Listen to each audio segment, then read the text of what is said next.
Sekarang kita bahas sistem pencernaan manusia ya. Kira-kira sistem pencernaan manusia itu kok bisa ada ya? Nah, sebelum memasuki apa itu sistem pencernaan manusia, kenalin dulu nih pematerinya. Elivia Dwi Utami dari TBU 2 Fakultas Ilmu Tarbiyah dan Keguruan dari Universitas Islam Negeri Sumatera Utara, Medan. Nah, sebenarnya apa itu sistem pencernaan? Nah, sistem pencernaan yang mengolah makanan menjadi energi dan nutrisi untuk tubuh. Dalam proses pencernaan melibatkan beberapa organ yang disebut organ pencernaan loh. Perlu diketahui ada beberapa fungsi pencernaan. Nah, yang pertama yaitu mengolah makanan menjadi zat yang diserap oleh tubuh kita. Yang kedua, juga menyerap nutrisi untuk energi, pertumbuhan, dan perbaikan tubuh. Nah, yang ketiga, mengeluarkan sisa makanan yang tidak diperlukan di dalam tubuh kita. Nah, selanjutnya ada organ pencernaan ini dari mulut, kerongkongan, lambung, usus besar, usus halus, dan yang terakhir anus. Selanjutnya ada organ mulut nih teman-teman. Mulut merupakan organ pencernaan pertama yang terdiri dari gigi, lidah, dan air liur. Gigi berfungsi untuk mengunyah makanan menjadi halus, dan lidah mengatur letak makanan, menelan, dan mengecap rasa. Dan ada juga yang namanya air liur yang membantu pencernaan makanan kita. Nah, selanjutnya ada organ kerongkongan nih. Kerongkongan adalah saluran pencernaan yang menghubungkan mulut dengan lambung yang berfungsi untuk mengalirkan makanan yang telah lumat dari mulut ke lambung melalui gerakan peristaltik yang berbentuk tabung dengan panjang 20 cm. Lambung, makanan yang berasal dari kerongkongan yang masuk ke lambung. Lambung menghasilkan yang namanya getah pencernaan. Makanan yang diaduk dan dihancurkan dengan bantuan getah tersebut loh. Nah, getah tersebut itu berfungsi untuk memecah makanan. Kemudian ada usus halus nih. Nah, makanan dari lambung yang diteruskan ke usus halus oleh usus, makanan akan dicampur dengan getah pankreas dan getah empedu. Nah, makanan yang telah tercampur diremas-remas oleh otot usus.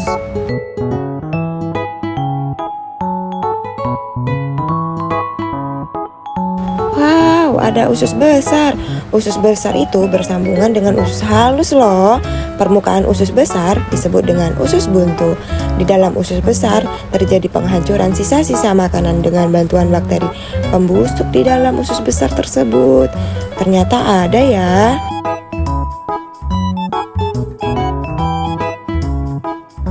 Ya, ada organ yang terakhir nih, yaitu anus. Anus itu adalah bagian akhir dari sistem pencernaan yang berfungsi untuk mengeluarkan sisa makanan dan kotoran feses dari tubuh kita.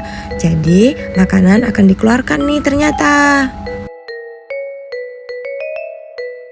Nah, selanjutnya bagaimana ya sistem pencernaan di dalam tubuh kita?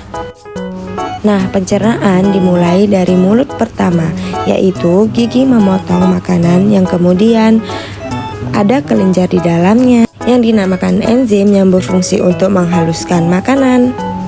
Nah, kemudian dalam kerongkongan makanan akan diremas-remas. Biasanya ini terjadi selama 5-6 detik.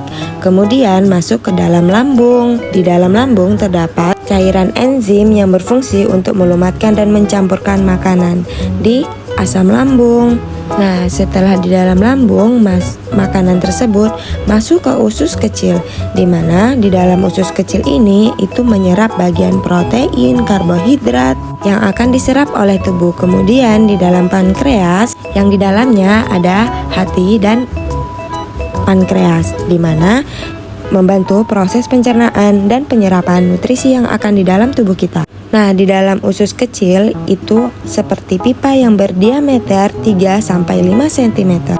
Nah, sisa-sisa makanan yang digunakan di dalam tubuh kita masuk ke usus besar. Sisa-sisa tersebut kemudian akan dikeluarkan. Namanya sisa-sisa itu adalah feses. Kemudian feses dikeluarkan di dalam anus. Ternyata ada loh penyakit sistem pencernaan manusia pada kita.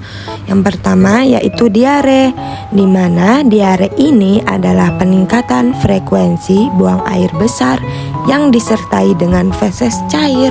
Selanjutnya ada penyakit sembelit loh, di mana penyakit sembelit ini adalah kesulitan buang air besar dan buang air besar yang jarang terjadi. Yang terakhir akan kita bahas yaitu GERD, di mana penyakit GERD ini kondisinya isi lambung akan naik ke kerongkongan yang menyebabkan sensasi terbakar di dalam dada. Dan ternyata ada banyak lagi penyakit-penyakit dalam sistem pencernaan manusia loh. Maka dari itu, ayo sama-sama kita menjaga sistem pencernaan. Menjaga sistem pencernaan itu ada beberapa cara loh ternyata. Yang pertama, makanan yang berserat tinggi seperti sayuran. Nah, juga kita bisa menjaga pola makan kita loh. Ternyata rutin olahraga juga bisa menjaga kesehatan sistem pencernaan di dalam tubuh kita. Dan yang terakhir yaitu menghindari stres yang berlebih. Nah, jadi dapat disimpulkan nih, makanan favorit kamu nasi goreng, es krim, atau mie goreng, atau bahkan seblak. Nah, jadi sistem pencernaan itu dapat kita rasakan. Nah, maka dari itu adanya sistem pencernaan, kita sudah bekerja yang mulai kita memasukkan makanan dari mulut, kemudian diproses di dalam organ pencernaan kita. Jadi, kita sudah tahu ya apa itu sistem pencernaan manusia. Sekian video dari saya. Terima kasih semua.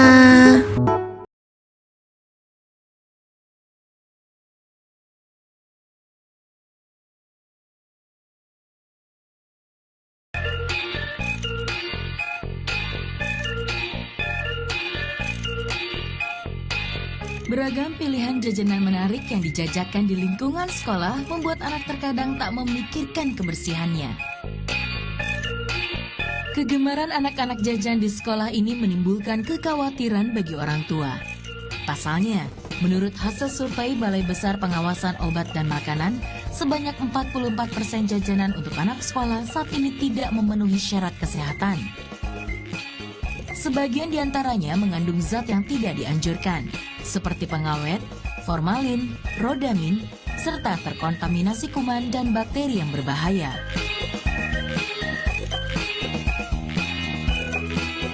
Buruknya kualitas jajanan di lingkungan sekolah bisa menimbulkan bermacam masalah kesehatan, salah satunya diare.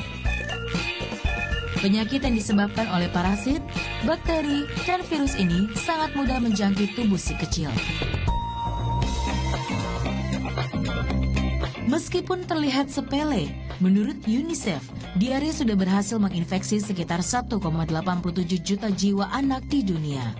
Sekaligus menjadi penyebab kedua setelah pneumonia yang bisa mengakibatkan kematian pada anak, terutama di bawah usia 5 tahun. Meski demikian, banyak cara yang bisa dilakukan untuk mencegah penyebaran parasit, virus, dan bakteri penyebab diare ini. Namun, penanganan diare pada anak pun tidak boleh dianggap mudah. Salah satu cara yang paling mudah adalah memproses makanan dengan higienis, menjaga kebersihan lingkungan, membiasakan anak cuci tangan dengan sabun, dan jangan biasakan anak jajan sembarangan. Tim Liputan melaporkan untuk NET.